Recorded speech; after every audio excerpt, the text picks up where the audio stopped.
नमस्कार। फर्स्ट बिहार झारखंड में आपका स्वागत है। मैं राहुल ओझा आपके साथ। मेयर सीता साहू की कुर्सी खतरे में है। कुर्सी खतरे में इसलिए है क्योंकि 41 पार्षदों ने अविश्वास प्रस्ताव लाया है, जिसके बाद से नगर निगम प्रशासन की बात करें तो उसे 15 दिनों के अंदर जो वोटिंग है वो करानी होगी। 7 दिनों के अंदर जो फैसला है इस मसले पर वो लेना होगा। तो कहीं ना कहीं देखा जा रहा है कि कोरोना संकट जो है वो पटना में गहराता जा रहा है और इस बीच जो नाराज़गी है वो भी विरोधी खेमे की लगातार देखी जा रही है।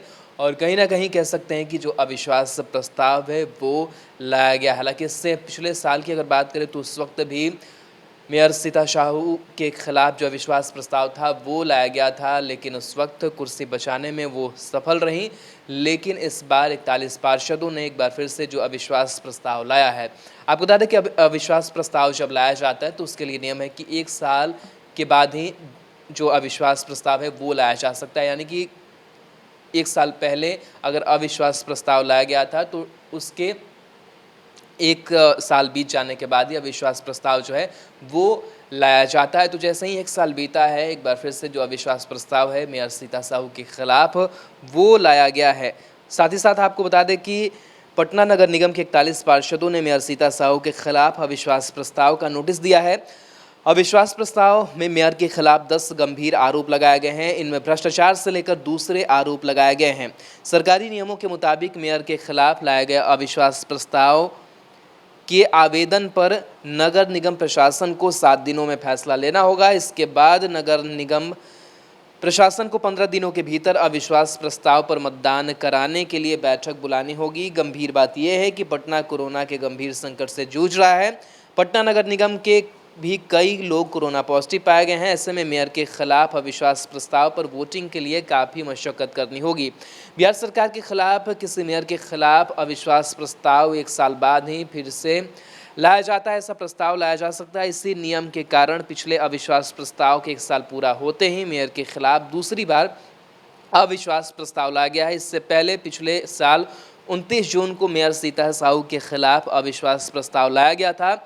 इस प्रस्ताव पर 3 जुलाई को वोटिंग हुई थी और मेयर ने बड़े आराम से अपनी कुर्सी बचा ली थी। हालांकि पिछली बार लाए गए अविश्वास प्रस्ताव को मेयर की ही सेटिंग बताया गया था। दरअसल किसी मेयर के चुने जाने के 2 साल बाद उसके खिलाफ अविश्वास प्रस्ताव लाया जा सकता है। विरोधी गुट की रणनीति को नाकाम करने के लिए मेयर समर्थक पार्षदों ने ही अविश्वास प्रस्ताव दे दिया था। पिछले दफे के प्रस्ताव पर सिर्फ 26 पार्षदों के हस्ताक्षर थे। दिलचस्प बात यह थी कि अविश्वास प्रस्ताव पर चर्चा और वोटिंग के लिए जब नगर निगम की बैठक हुई तो महज 44 पार्षद बैठक में पहुंचे और इसमें से 12 ने ही वोटिंग में भाग लिया। इसमें से सिर्फ 2 ने अविश्वास प्रस्ताव के पक्ष में और 10 पार्षदों ने अविश्वास प्रस्ताव के विरोध में वोट डाला था। मेयर समर्थक खेमा अपनी रणनीति से कुर्सी बचाने में कामयाब रहा था। इस दफे मेयर विरोधी खेमे में पूरी रणनीति के साथ अविश्वास प्रस्ताव लाया गया है। पहले मेयर समर्थक माने जाने वाले कई पार्षदों ने भी इस दफे अविश्वास प्रस्ताव पर हस्ताक्षर किए हैं। चर्चा ये है कि मेयर समर्थक पार्षदों में बड़ी सेंधमारी हो गई है, लिहाजा कुर्सी बचा पाना मुश्किल होगा।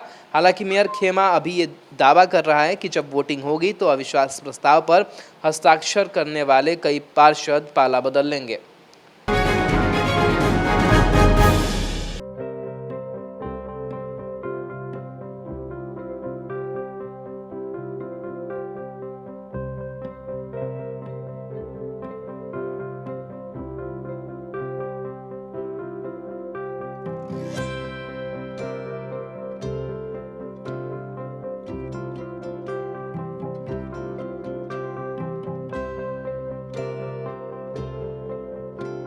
एक जिंदगी बचाने वाले को हीरो कहते हैं और 1000 जिंदगी बचाने वाले को health care worker. Our heart never hardens, our temper never tires. Our touch never hurts. We value what we do. We at Paras work for cause, not for applause. Lockdown के समय, lockdown के बाद हम हैं आपके साथ।